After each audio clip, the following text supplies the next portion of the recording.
इनके पजामे काटने होंगे जब जाके काबू होंगे। इस बात के लिए आपके बीच में आया हूं।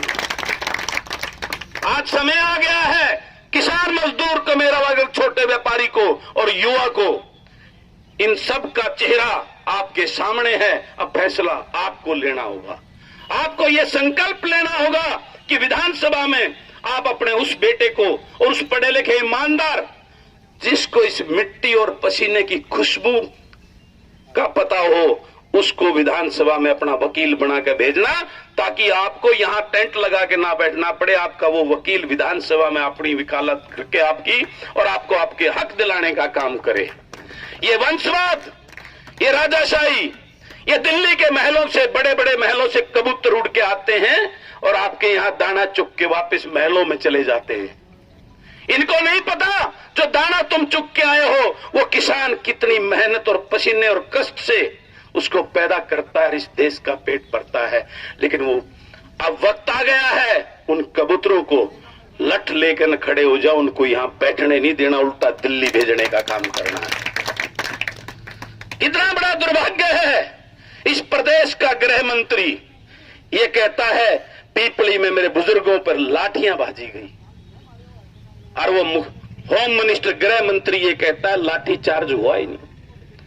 क्योंकि आजकल हमारे गृह मंत्री जी तो, उनको बुढ़ापे में इश्क हो गया है, कंगना का चिंता ज्यादा रहती है, उसका दरवाजा टूट गया, उसका छज्जा टूट गया। मेरे किसान नजर नहीं आते उस होम मिनिस्टर साहब को। अब वक्त आ गया है, बोले किसान, युवा, मजदूर और छोटे व्यापारी, हम सबको संगठित होकर, एक होकर, इन्होंने हमारा भाईचारा भी तोड़ने का काम, पहले प्रदेश को जलाने का काम किया, लेकिन अब इनकी मंशा और नीति को जानते हुए हम सबको संगठित और एक होकर इनकी ईंट से ईंट बजानी होगी। इसलिए मैं आपके बीच में आया और अब सबके साथ पूरे प्रदेश का किसान, मजदूर, छोटा व्यापारी ये ऐलान करे, उसकी पहली जो चोट सबने जाकर वहां बड़ौदा में इस मनोहर लाल खट्टर को ठोकने का काम करना है आप सबने। और मैं वादा करता हूं, आप लोग ये संकल्प लेके चलो, हरियाणा बचाओ, खट्टर भगाओ और देश बचाओ।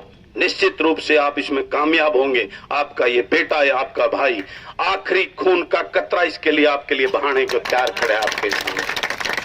मैं यहाँ कोई नेता बनने नहीं आया हूं, मैं तो सिंगल वन मैन आर्मी हूं, ना कोई पार्टी है ना वो है। मैं आप किसान का बेटा, कोई नेता एमएलए नहीं, एक किसान का बेटा, आपके दर्द को समझकर आपका समर्थन करने आपके बीच में आया हूं। तो आपको मैं ये कहना चाहता हूं, अब बहुत हो गया ये टेंटों से भीख मांगने से नहीं। अब वो किसान का हथियार, वह जेड़ी है, वो लठ हाथ में लेके आगे बढ़ो। उसके बाद अपना हक हमें खुद लेना आता है, इस बात की परवाह करो। चौधरी छोटूराम जी ने कहा है, जब और कोई नाराज होता है तो वो कानून तोड़ता है, लेकिन जब किसान नाराज होता है तो वो कानून भी तोड़ता है और सरकार की पीठ भी ठोकता है, उसको भी तोड़ने का काम करता है। इस संकल्प को लेके हमें चलना होगा। और मैं आपको बताता हूं, ये जो यहां सिर्फ इस सरकार में, इस प्रदेश को और आपको लूटने के अलावा सरकार नाम की कोई चीज नहीं है, किसी को कोई चिंता नहीं। ये सब आप देख भी रहे होंगे। आज किस प्रकार से आप यहां बैठे हो, आदमपुर में बैठे हैं, उधर तोशाम में बैठे हैं, दादरी में बैठे, जो नरमा की फसल बर्बाद हो गई है, लेकिन कोई आया? कोई नहीं आया ना। क्यों नहीं आया, इस बात का पता आपको? आपका जो बीमा किया, जो पहले 600 रुपए में होता था, अब 1600 रुपए में किया है, उसकी कंपनी कौन सी है? 1650 में उसकी कंपनी कौन सी है? रिलायंस कंपनी का बीमा है वो उनका बाप है, उसको पैसे देने पड़ेंगे, इसलिए 10% वो ऊपर से बोल के रिपोर्ट में। ये 10% की रिपोर्ट, क्योंकि वो कम होगा तो बीमा कंपनी कह देगी इसका तो हम देंगे ही नहीं। और आगे ये 3 अध्यादेश आने के बाद में खरीदार भी वही होगा, बीमा करने वाला भी वो होगा, तो आपका क्या होगा, इस बात की चिंता करने का समय है। तो आज मीडिया के साथियों के माध्यम से मैं आप सबको कहता हूं, बहुत हो गया, अब एक संगठित हो जाओ और अपना बेटा जो किसान की दर्द को समझता हो, ईमानदार हो, जो किसी के आगे झुके नहीं, टूटे नहीं, उसको अपना वकील बना के भेजने का काम करो। ये वंशवाद, ये राजाशाही जो रजवाड़े आप लोगों ने बना दिए हैं, उस रजवाड़े को खत्म करो। जो हकीकत में आपकी वकालत करे, उस बेटे को अपने को विधानसभा में भेजो, अन्यथा आपका भला होने वाला नहीं है। मैं ये बात कहता हूं।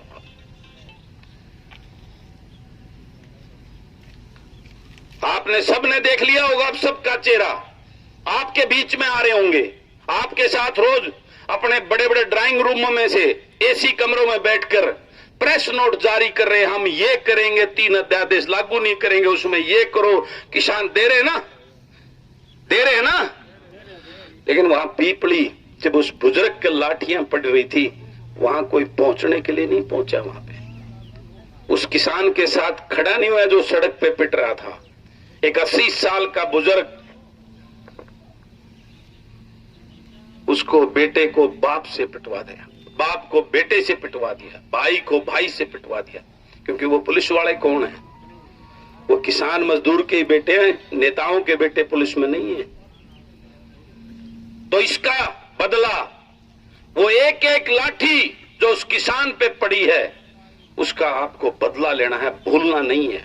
इनके दिमाग में ये चीज है कि 60 से 90 दिन की मेमोरी है इनकी, तो भूल जाएंगे, फिर मना लियो इन्होंने। इस चीज को अगर वाकई में ही आपके अंदर एक सच्चे किसान का और छोटू राम की उस सोच जो लेके चले थे, उसकी महक आपके अंदर बसती है, तो इस एक एक लाठी का आपको हिसाब लेना होगा, उसका संकल्प लेना होगा। तो अंत में मैं ज्यादा कुछ ना कहते हुए आप सबको ये कहता हूं, मुझे आधी रात को याद करना, आपका ये बेटा, आपका ये भाई, किसान, मजदूर, व्यापारी और छोटे कर्मचारी के लिए जो भी अन्याय इसके साथ होगा, उसकी लड़ाई में सबसे आगे खून का आखिरी कतरा बहाने के लिए आपके बीच में आगे हूं। मेरे लायक जो भी आप आदेश देंगे, मुझे वहां से आने में टाइम लगेगा, उससे ज्यादा टाइम नहीं लगेगा। मैं ये आपको विश्वास और भरोसा दिलवाता हूं इस बात के लिए। और अंत में फिर वही बात कहता हूं, चौधरी छोटूराम जी की उस बात को याद कर लो, अपने और पराये की पहचान कर लो। ये नौटंकीबाज जो जुमले फेंक कर, बड़ी बड़ी बातें करके आपका हितैषी होने की, उन नेताओं को सबक सिखाने का संकल्प लेके आपको जाना है। इन्हीं शब्दों के साथ मैं अपनी वाणी को विश्राम देता हूं। जाने अनजाने में मेरे मुख से कोई गलत बात निकली हो तो आपका बेटा, आपका भाई हूं, मुझे माफ कर देना।